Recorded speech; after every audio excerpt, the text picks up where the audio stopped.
This is Tales of Swordfall.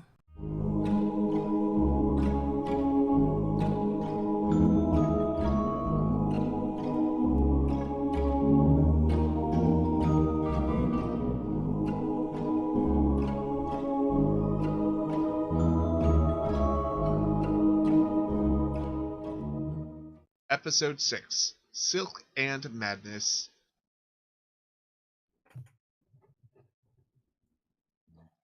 So you guys are in the Artisan District.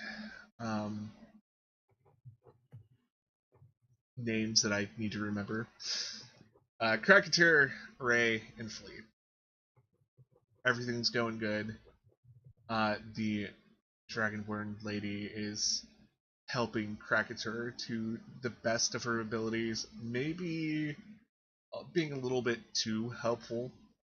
Like, how close can one get to Cracketeer before he's like, whoa, that's too close. With that mad fatty 5 charisma, he kind of just wouldn't even notice what's going on. He's just kind of like, she might brush up against him a little too close, and he might just be like, give her like one of those "what are you doing" looks, but he doesn't really say anything. Yeah, she's probably rubbing against you like every so often. Yeah, this is probably embarrassing for anybody who's actually watching it. I'm 100% watching it. Yes. I cannot take my eyes off of it. It's like a train wreck. Stu is so embarrassed. He's trying not to watch, but he's watching. Yeah, this is like that moment if you're like all at a bar and your friend's like, oh yeah, like I'm just talking to this guy, and even from like a distance, you're like, that guy is trying his damnedest to flirt, and this is just, no, this is bad. Can I tell her like if her intentions are in the right place? Oh, insight. Please. Anyone. Can I cast guidance on myself as I do? Wait, I'm a paladin. Can I do that? Hold on. I don't have cantrips. Never mind. I'm not a cleric. Straight inside check. Here we go. Ah! Looks pretty kosher to me. Yeah, I mean, you know. Oh god, now this brings up a lot of questions about Ray and how she flirts with people. But anyways. Yes, with that natural one. So, yeah, I mean, unfolding in front of you is a delicate love tale of a very large dragonborn tailor and your newfound friend Cracketer. And, you know, what just started out to be as a simple shopping trip to a tailor is blooming into something a little bit more beautiful. Maybe. I'm sorry. I tried. I'm gonna just mute myself at this point.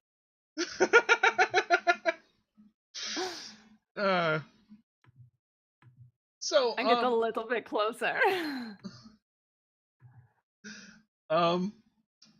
Like, are you even trying to be like stealthy about this, or is it just like you're gonna be like standing there just leaning against like something and just be like, okay.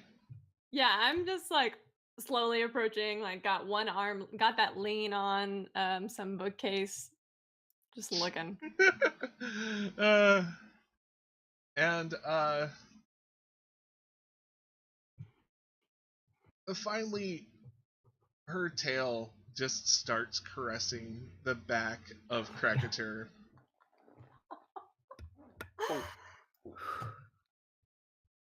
At this point, he's gonna be like, "Woman, what are you doing?" She looks a little shocked and kind of gives you this. Well, if she could blush, she'd probably be blushing. What color dragonborn is she? She's kind of interesting. It looks like she could be white, but like she's glittering. Okay. glittering like opalescent type Like scales. metallic Or scales? is this like Like Twilight, she's a vampire.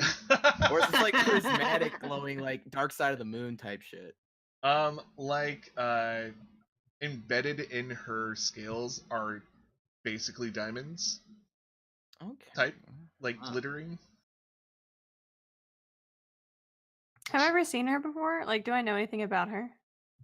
You've seen her before because you shopped here, but like her origins, where she's from, like she's been pretty like tight-lipped about that, and she just enjoys helping people discover clothing from all over the world. Has she been all over the world?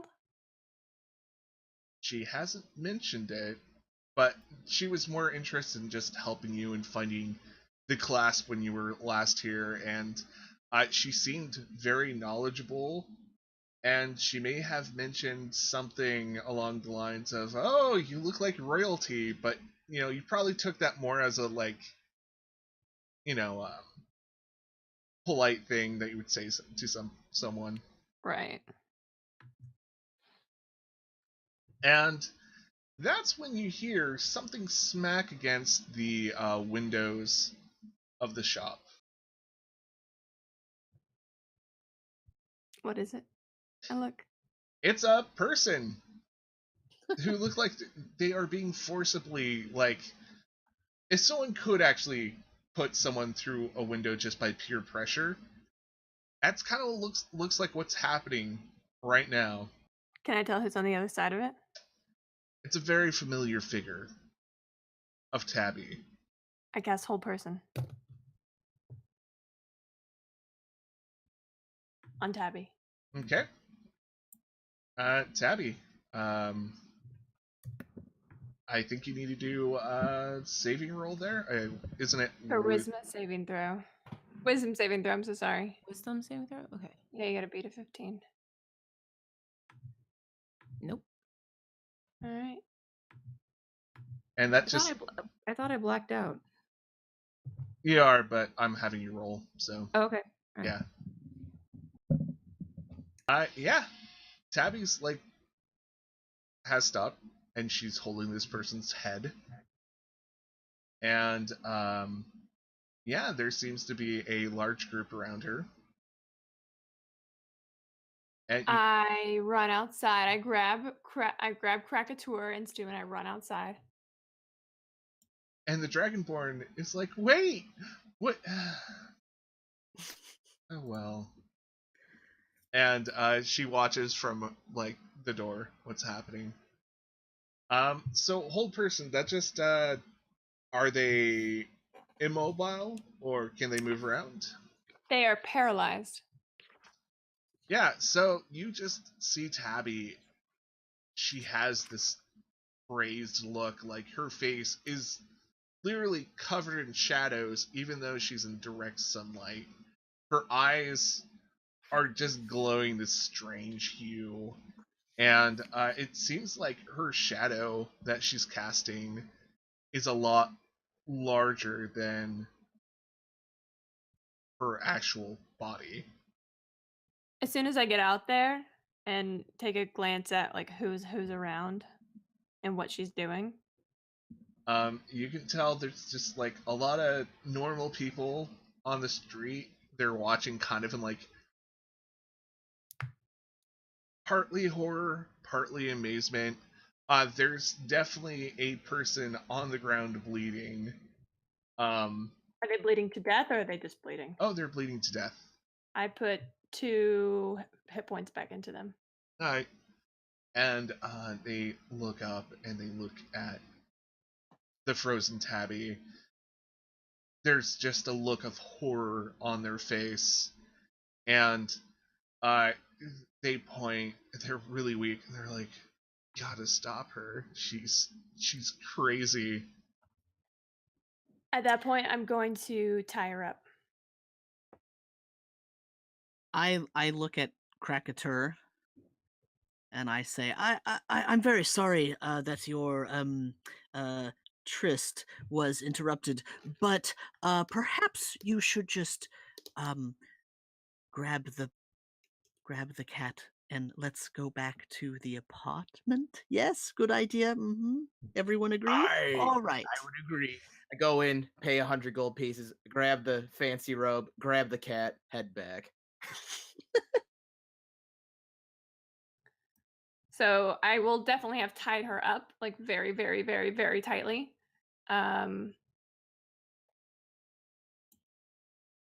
Yeah, I imagined it as you were starting to tie her up. Yeah. That's when I said to Krakatur that Yeah, and because she has claws, trying to keep that in mind. So trying to tie her up in a way that she can't escape with her sharp claws before my whole person wears off. Give me a sleight of hand. He. Well, it was nice knowing you guys. Oof. Okay. Can I? Oh, I have inspiration. Can I use my inspiration to roll with advantage? Definitely. Garbage. Way better. Way better. Two better. Alright, with an 8. Okay. So what you're experiencing, Tabby? Well, I have a question. Could I use a strength based slide? Like, can my rope tying be strength based instead of dex based? Because of my time in the military and my time. You know, that's a good excuse. Yeah, do it. All right, so strength. Yeah. If you What can't... the fuck? Yeah, apparently, rope tying wasn't really your forte. Mother bitch. Oh, Who help me with this? Can I use survival to try and help? I don't know, strength, something. Yeah, how about you give me a survival? You probably know how to, like, tie up wild animals. 6, yeah. Okay. I guess. So, you probably see Ray struggling at, like, this knot. And, you know... Never tied up at the tabaxi before, okay? You gotta make sure her claws are tucked in. Actually, he's gonna grab out like little clippers and he's gonna start clipping them a little bit. Oh shit! So you're not gonna get scratched. You're basically declining her at the moment. Not decline. Not clipping her decline. nails. Clipping. Sorry, wrong word. Oh god, that would be nasty. Decline. Yeah, I'm not. Jeez, character ain't that mean. Just got really dark here, guys. Don't touch me. I'm sterile. So Tabby, what's a happy space for your mind? Tabby's happy space is probably finding an amazing artifact, being on an adventure and finding that perfect artifact.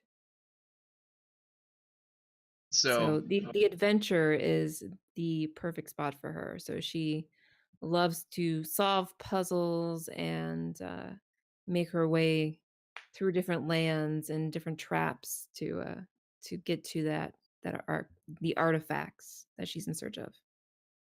So Tabby, you have just crossed a border into an unfriendly country. Before you is a door with many levers and many cogs, and you have a cog in your hand which fits somewhere within this door. You know, for some reason, on the other side of this door, there's an obstacle of just dangers about, and in the middle of this obstacle-laden labyrinth, there's a treasure that leads to something bigger, a bigger riddle that will, basically give you a little bit more power, and it will lead to something even greater than that. So, how do you approach this puzzle door? Oh, Tabby checks around for the traps first and examines the piece of puzzle that is in her hand and examines the wall before her. And, give me investigation. Let's see what you can make out.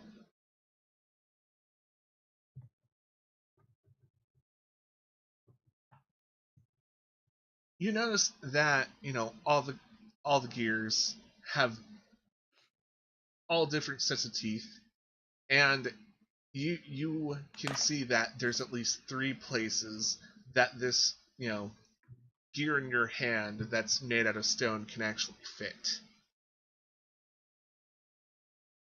3 places must mean 3 gears that are missing.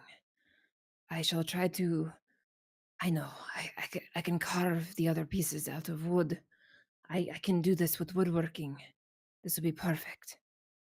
And what seems to be just out of coincidence, there is just like pieces of wood off to the side and carving tools. I know exactly what to do. And she begins carving fast and furious because she's in a manic state of, I have to see what's behind the door. I have to do it. That's kind of a cool, happy place, by the way. Cool. Yeah. So you're working, at least in your mind, you're working on this super complicated puzzle. And we're going to go back to the alley with Jackal and Flea. Jackal has actually started helping Flea with all the birds.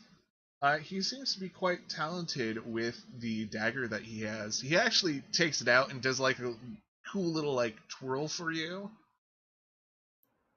Ooh, I try to do it, but it's not as good. No, okay.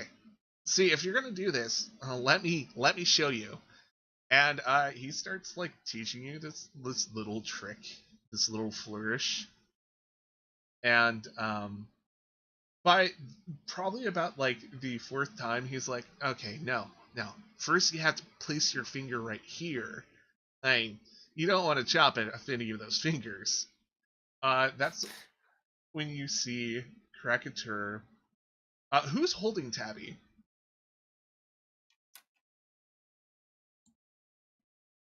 I believe Krakatur Krakatur is picking her up. Yeah.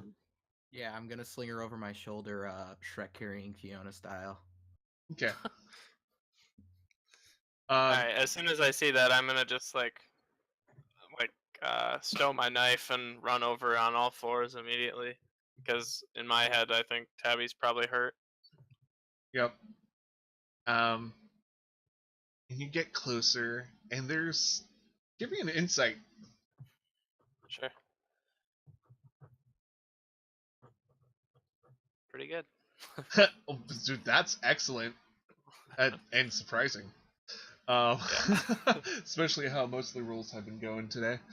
Yeah. It's because he spent so much time with Tabby. Yeah, Yep. definitely.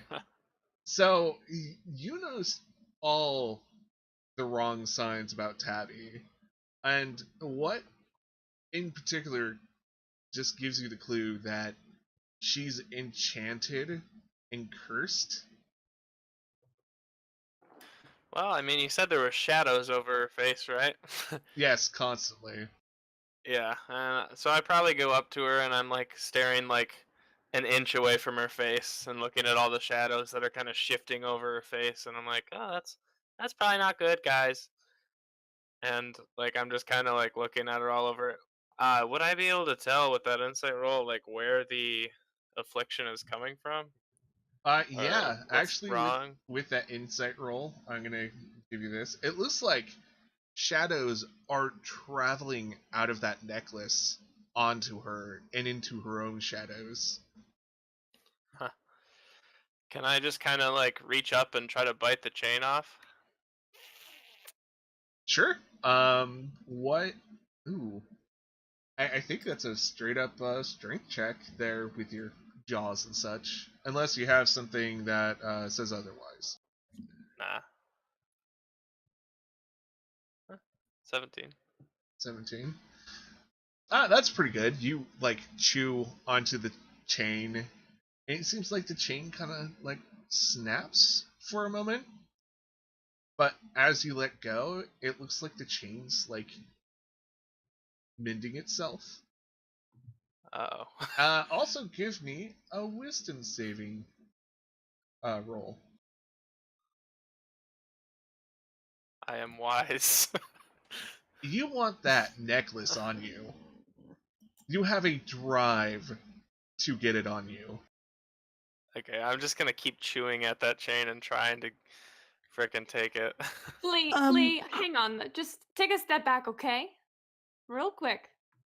But I really want it. It's really shiny. Yeah, I know. Okay, so listen. Here we go. I'm going to draw a dagger and cast magic weapon on it. Okay. It just makes it a magic weapon. Yeah. And I'm going to use that dagger to cut this off of her neck. I say, everyone, perhaps we should be very careful not to actually hurt her. She's fine. I'm not gonna hurt her, and I'm not gonna touch the necklace. She'll be all right. She's a tough cookie. So, how do you not touch the chain of the necklace and break the chain? So what I'll do is I'll have Tabby's the back. I'll be at Tabby's back, and I'll slip the dagger up under between her skin and the necklace, and give it a sharp tug. Okay. So, you notice that you're starting to get onlookers at this because Oh, we're not inside. We're not inside. no, like so. Oh, I thought we were inside. Oh. No.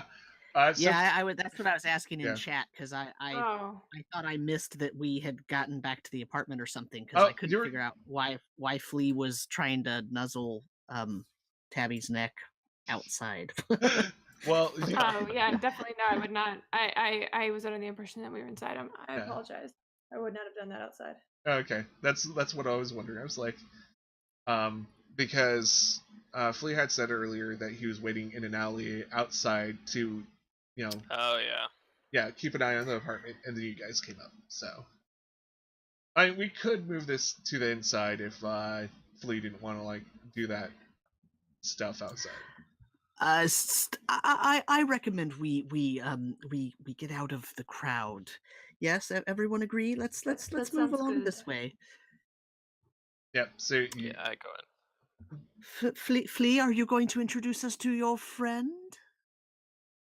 Oh, that's little Flea. He's coming with us. my name's Jackal. What is this creature? It's a halfling. A halfling? Yeah. Does Stu recognize the name Jackal at all from living in the neighborhood? Oh, give me a history check. Yeah, does Ray. Give me a history check too.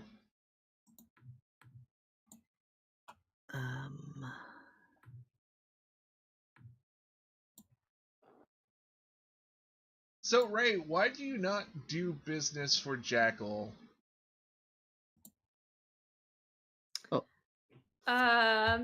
I don't do business for Jackal because I have this moral code where I don't just go out and assassinate people. I have to have like a probable cause, like a bounty placed by the city. I won't just go after people who are whatever. Even if I can prove that they're doing something wrong, I'll go to the city guards and report it that way. But I don't work outside of the boundaries of the law here. And how many jobs would you say you've ruined for Jackal? Ruined how? Just in general? Yeah, just in general, like either stopped or, you ended up maybe working on the opposing side of him or, whatever. Well, I've been pretty good at what I've been doing so far, so at least a handful of times. Yeah, so he comes up and he just kind of makes eye contact. The type of eye contact that's like, God. And he kind of like puts a good distance between you and him. Flea, this is your friend. Well, I don't know. We just started talking, and we really hit it off. Like, he's a jackal, I'm a flea. It's kind of like we're both kind of like animals or something. It was fun. He's Fleas pretty good at knife tricks. are insects, but sure. Well, I don't think you're right about that one, but I guess we'll have to look it up. I guess we will. My buddy's definitely a good guy, and he does kind of like this sweeping like finger gun thing. I try to do the knife trick, and I like stab myself a little on accident. Oh my god, Flea, whoa. stop that. Buddy, remember the finger. Oh yeah, that finger always gets me in trouble. What are you doing here, Jackal? I saw my good buddy kind of, shooting birds in the bay, and I kind of went, that guy has a future. He, and probably the rest of you, I don't know about you, Ray, you kind of, brush me off in the past. But follow the law? Don't kill innocent people? Don't kill people without a reason? What are laws when they actually get in the way? Those are special circumstances and they must be handled with care. And that's what I do. I care. Yeah, sure you do. I mean, look. You care about money and that's it. Well, I'm not one traveling around with some person tied up. I mean, how much are you getting paid to do this? Nothing. I'm doing this for free because she is actually trying to kill people and I'm not actually trying to kill her. Just trying to help her. But anyway, you are vexing my patience. Are we inside yet? Yeah, he's following you inside to the apartments. So yeah, once we're inside, put her down, and I take the now magical weapon and try and slice it off without touching her touching the necklace. Okay. Give me. Ooh, this is gonna be hard. Give me like whatever you roll for a dagger, but with disadvantage. Okay.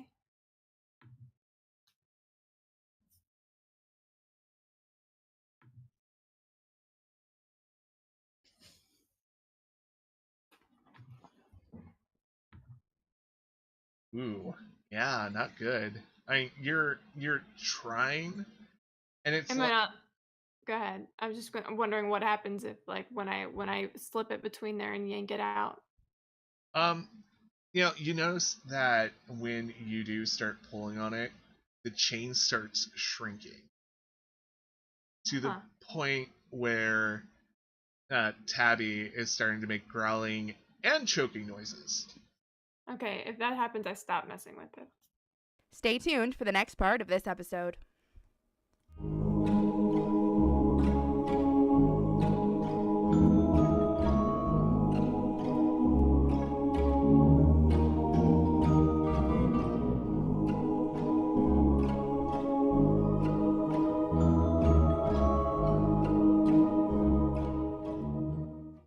Please consider listening to these podcasts.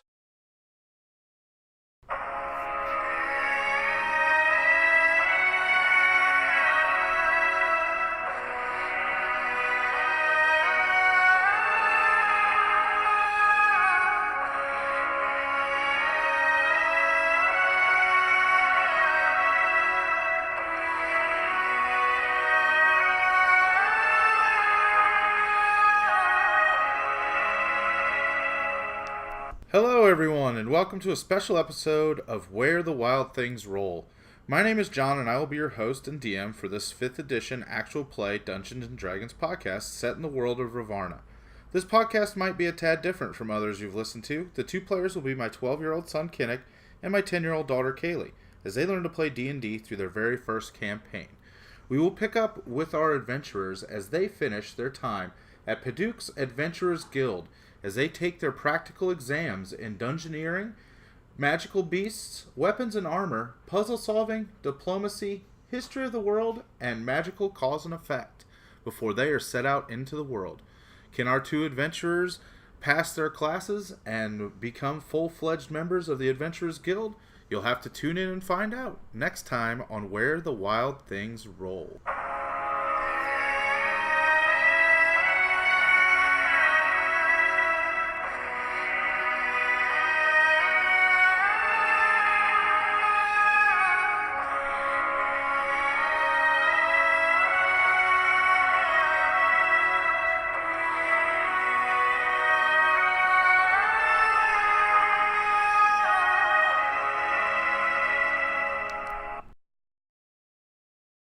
Please remember to like, share, comment, and subscribe.